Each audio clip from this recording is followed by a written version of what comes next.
upsetting to some people to see Black women living a life of peace of mind, joy, travel, freedom, liberation, without centering men. I'm 49 years old. I have no husband. I've never been married. What does a fulfilling life look like for me? Like, what does a full life look like for me? And how will you know if you are waiting until marriage or waiting until you have a partner to start living a full life of your own? Are you just like on pause, waiting for that part of your life to start, for the rest of your life to start? If you are, or maybe were, or think you might be, or have been, this video is for you. I just want to talk to you for a few minutes today about what my life looks like today, being 49, with no husband, never been married, and maybe never will. And then also I want to talk to you about how I decided for myself what a full life looks like. Stick around to the end, and I'm also going to point you to a couple of resources that help me live this kind of life that might help you live that kind of life as well. If that's what you want, right? I'm not here to tell you what you want. Okay. But first, if you're new here, welcome. My name is Stephanie Perry. I'm a house sitter. I'm the creator of House Sitter School and the co-creator of Exodus Summit, and I help Black women take a sabbatical or career break, bop around the world as a nomad, move abroad, house sit, live their dreams while embracing ease. If any of these things sound good to you, please subscribe to my YouTube channel. Hit the subscribe button, please, to subscribe. You can do it. It's free. Thank you. And then turn on notifications, ring the notification bell. You'll be notified when I post a new video or when I go live. Welcome. All right, I'm in Cape Town, South Africa. I'm in Cape Town, South Africa with some friends in a big old house. And I want to talk about living a fulfilling life with no man, right, with no husband. I'm a straight woman, so when I do date, I date men, right? But you could fill this in for whoever you date, okay? Fill in the blank. How do you live a full life without a partner? Yeah, I think we can just get into it. The reason I'm making this video is that some men left some comments. Actually, some people left some comments. Let me share them with you now. I got a couple of comments from some people, and so I figured might as well address this right away. We, the Exodus Summit community, just got together in Cape Town, South Africa. 100 Black women got together in Cape Town. We had an amazing time.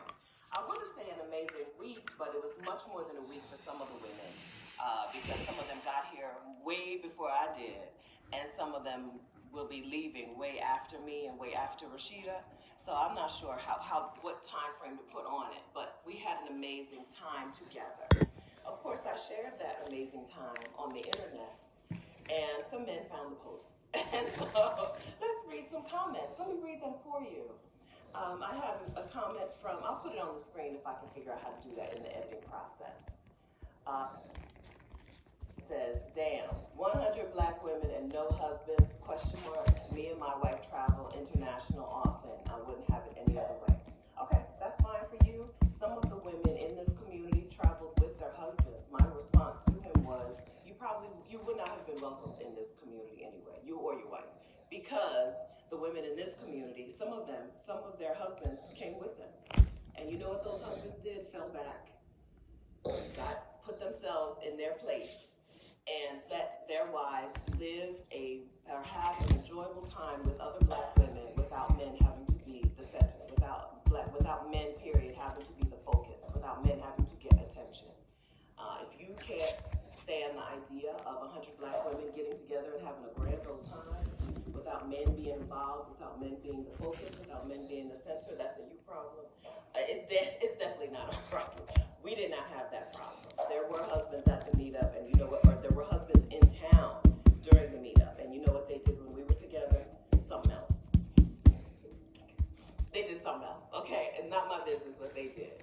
But then we got a comment from who says, it's so sad that Black women have been left without a husband and have to do everything alone or rely on other women. I never thought life was going to turn out like this. What you need to do, friend, you're not asking for advice, but what I think you need to do is get in community with Black women who are happy with their lives. That's got nothing to do with whether they have a husband or not. Once you get in community with Black women who are happy with their lives, who are moving in a direction that they cannot wait to get to, who are living their dreams, you're going to be less focused on whether or not there's a man. Some of the women at the meetup have husbands, and I don't know it. Because lives without that being the focus, without being the center. Down, he says, you forgot some black women left those same black husbands to have some peace, okay? So let's go ahead and get into how I live a fulfilling life with no man at 49 and a half years old. What does my fulfilling life look like? I get to be wherever I want in the world for as long as I want to be there. And that is very fulfilling for me. Travel is a thing that makes me me, right? When I'm traveling, when I'm in a new place, in a new environment, with a nice ocean view, right? Some bougainvillea and palm trees, then I am more me. So that is a thing that fulfills me. Doesn't mean that you have to travel to be fulfilled, but it is a thing that fulfills me. It gives me a full life, 360 degrees of life. I get to do those things because of my YouTube channel. So thanks for being here. Because of the coaching that I do, because of the virtual summit that I co-host with career break coach Rashida Dow called Exodus Summit. Because of those things, I get to be where I want, when I want. But it's not just a matter of being where I want, when I want. It's also a matter of being able to spend time with whomever I want, when I want. That is what takes me from a life that other people envy, right? Being able to travel full time. From a life that other people envy to a life that I am in love with. Because I get to spend time with people that I love. This house has many bedrooms, and the bedrooms are full. Okay? The bedrooms are full these few days, or week-long extended weekend, with black women who are here to spend time with me. Friends, family, more than friends, more than family, sisters, 20-year friendship, sisters, right? It's filled because I have made a full life for myself and made sure that I include those women in my life instead of pouting and being lonely and sitting at home sad because there's no man. Facts. And they're all like that too. So my mom's here. She got a husband. She's married to my dad, right? But she'd still be going. She still hangs out with us because she also lives a full life, even though there is a husband. If you are feeling like you're putting off travel, putting off these good experiences in your life, putting off getting yourself a beach house, this is a beach house, you know I love a beach house. If you're putting off renting a beach house or getting yourself a beach house Airbnb because it wouldn't be full, it would be empty, you can't do it alone, work on nurturing the relationships with the women in your life. The first thing that I know from married women, right, like I said, my mom's married. My mom's been married since 1960. Something? I don't know. That's probably a number I should know. 1967 or 68, she's been married since, okay? And, but one thing I know from women who have husbands is that that relationship is not going to be the thing that gives you a full life. In fact, that marriage, that relationship could possibly really, really flatten your life out. Could really, really one-dimensionalize you as a person. So, whether there's a man involved or not, you still need to make sure that you know what things would fulfill you, what things would give you a life that you love, a full life, and do those things, whether or not there's a Mr. or a Mrs. or not. So that's what I've learned from black women, that relationship is not going to fulfill you. In fact, if you're married to an American man, that relationship is just going to take from you. Okay?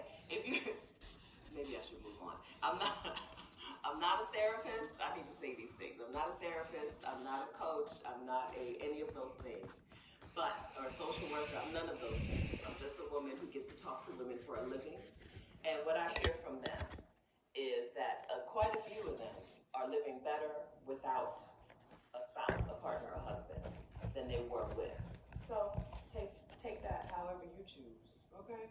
I'm just telling you what I know, what I hear. So first thing, that husband won't fulfill you, or even the children. None of that is going to fulfill you as a person, especially if it's just wrapped up in work, wrapped up in obligations, wrapped up in requirements and duties, tasks and toil, and not in you developing a real relationship with yourself. So if you're putting off the good parts of life until there's someone else involved, stop that today. Stop that today. That's the first point that I want to make. The second point that I want to make is that the women in your life are the people who are going to be the ones who sustain you, the ones who feed you, the ones who help you grow, the ones who help you live out loud, based on information that I have gathered. It's the women relationships that are going to do so much more for you in your life. Rashida Down, my business partner, who is also staying in this house with us, who is here hanging out with us, she said that quite a long time ago, that she wished more Black women would decenter their romantic partnerships, or the quest for romantic partnerships, and spend more time nurturing their female friendships, because those are the relationships that are going to do the most for you. I do that. I do that in part because I heard Rashida say those words, right? I think I was already working on it. We spent time together. I spent time together with my little squad of friends in a few different places over the last 4 years or so, since I've had enough money to do things, right? Since I've had enough money to do things. Anytime I'm somewhere, I've invited Black women to join me, either Black women who are friends or Black women who I want to be my friend. And it's been an amazing experience, and Rashida is right, okay? So number one, that relationship that you have with a man probably won't fulfill you anyway, so decenter that. Number two, don't put off the good things until that relationship comes, or because that relationship is the ending, or because that relationship is over. Don't put those things off. And number three, nurture the relationships with your girlfriends, because those are the things that are going to be more filling, more loving, more giving to you, more reciprocal, I would say. My girlfriends who have relationships, who have real friendships, right? Real girlfriend friendships. I think those relationships are more reciprocal than their marriages, than their partnerships with their spouses. From what I see, right? I don't live with them people, but that's from what I see. So let that be. If that's how it's going to be, let it be like that. Some of you right now are saying this video is not what I thought it would be, right? I thought she was going to get on here and talk about being lonely and how to feel the loneliness. It doesn't happen because of the intentional work that I've done in building relationships. It could have been that. That could have been my life. I'm 49, as I said, and a half. But in my 30s, I could have been a person who was moving in that direction, in the direction of a sad person who thinks that life has to be put off until there's a romantic relationship. Because I did think life had to be put off until I was 65, until I could retire from work. But once one of those things was no longer true, everything was no longer true, right? Once it was no longer true that I had to have this magic number living, and once it was no longer true that I needed to just hang in there until I'm 65, and then I could live a good life. I also no longer felt like I needed to hang in there until I had a husband, and then I could see the world. Hang in there until I had children, and then I could be happy, right? I don't have that. All of those dominoes fell for me with the first domino. How did that first domino fall? How did the first domino fall that taught me that I didn't need to wait until I was 65 to live a full life, right? That work didn't have to be the center of my life until I retired, that I could start now with a life in 360 degrees. It started with a career break. It started with me taking 1 year as an adult where I didn't work. That year for me was the year that I was 41. When I was 41, I quit my job as a hospital pharmacy technician, and I made $22 an hour. I quit that job to travel for 1 year on my savings. That year changed everything about my life. It opened up a lot of questions about why I was doing things this way. Just because that's the way things are done didn't mean that that's how I had to do them. And that first year changed everything for me. So you're welcome to take some time and decide on what one dream of yours might help you fulfill all of your other dreams. For me, it was taking a year and not working. I think for a lot of Black women, that is the tipping point or the starting point or something. It's an important point for a lot of Black women, because work has been so central in our lives, so central to our identities. And once we strip that away, we get a chance to start fresh, start from scratch, to reset, rebuild, restore. all the reads. And so that's why the Exodus Summit community is focused around taking a sabbatical, taking a career break, some significant period of time in your adult life where work is not your priority.